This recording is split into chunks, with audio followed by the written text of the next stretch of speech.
ብቕናሽ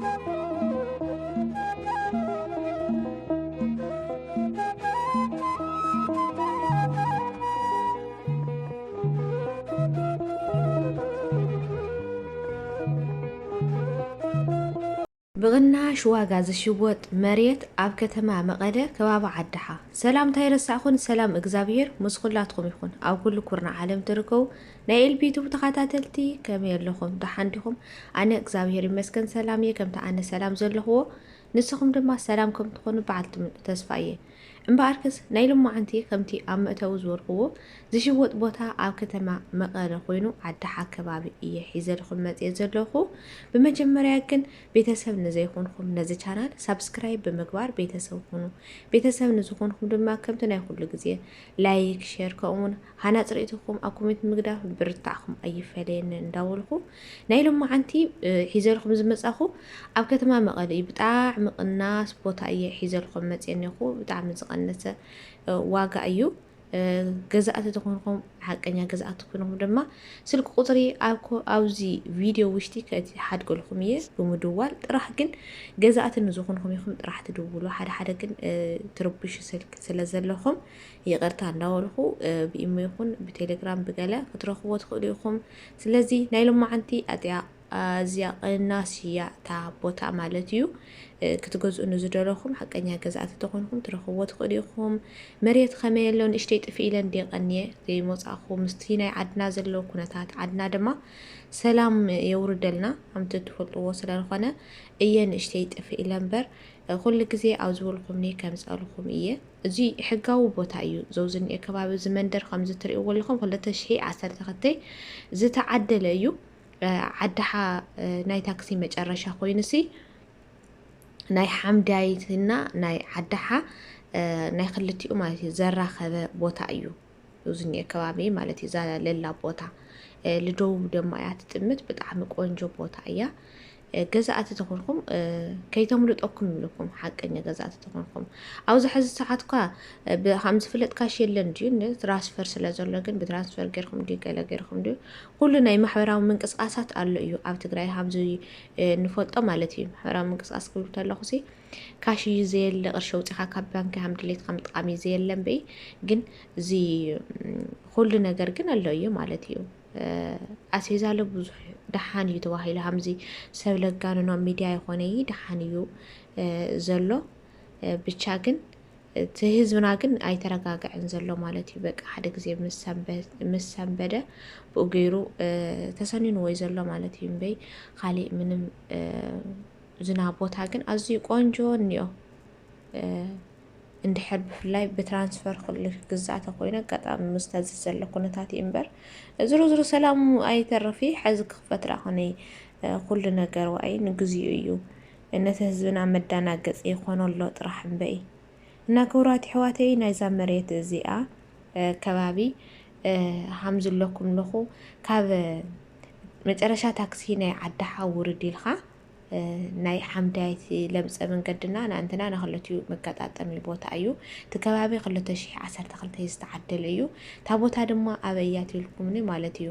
ኣብዛ ዝኒኣ ዘላ መሬት 140 ካሬኣ 140 ካሬ እያ 10 ብ14 እያ ቦትኡ ድማ እዚ ከባቢኡ ከምዚ ትሪእዎ ኣለኹም ኢኹም እቲ መንደር ማለት እዩ 2013 ትሪእዎ ኣለኹም መብራህቲ ተዘርጊሕዎ ኩሉ ነገር 2012 ቅድሚ ኩነታት ማለት እዩ ተዓዲሉ ንመጠሻ ዝተዓደለ እዩ ስለዚ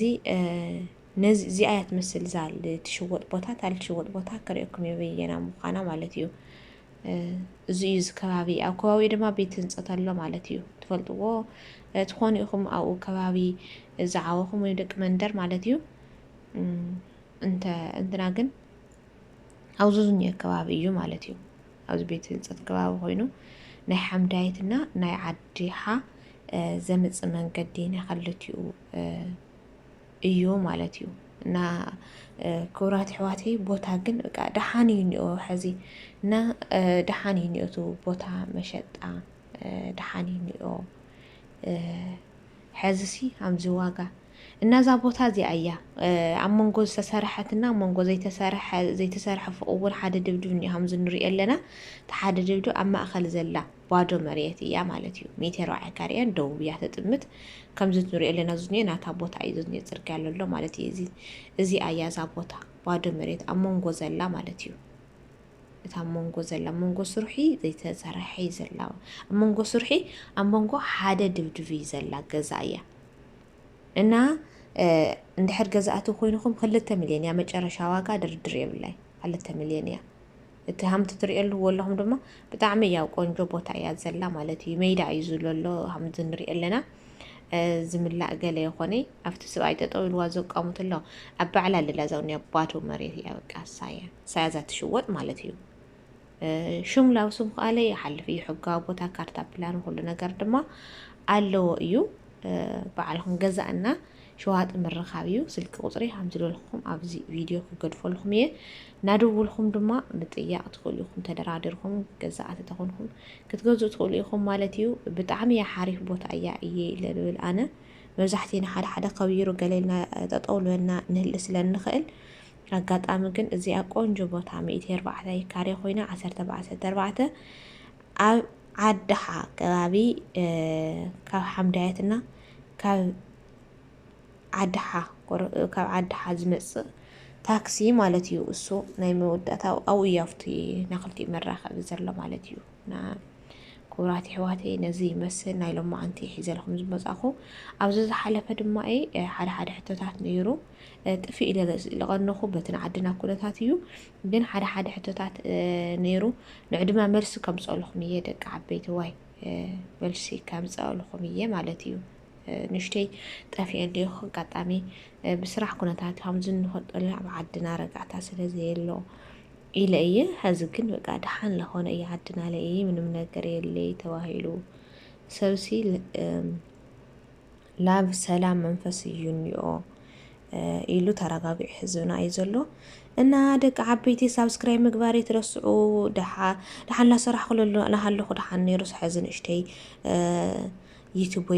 زعجي لسلالسي هاي دق عبيتي سبسكرايب شير مقباركم ويترسعوا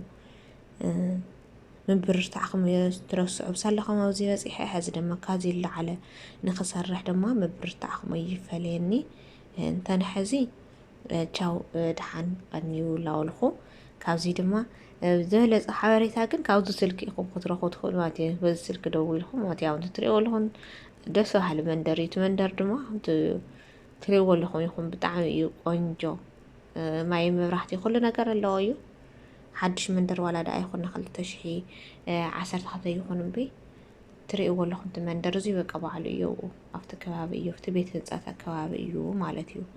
سلازي تشاو دحان غني سسنا ينعكم سلام يراخبنا تشاو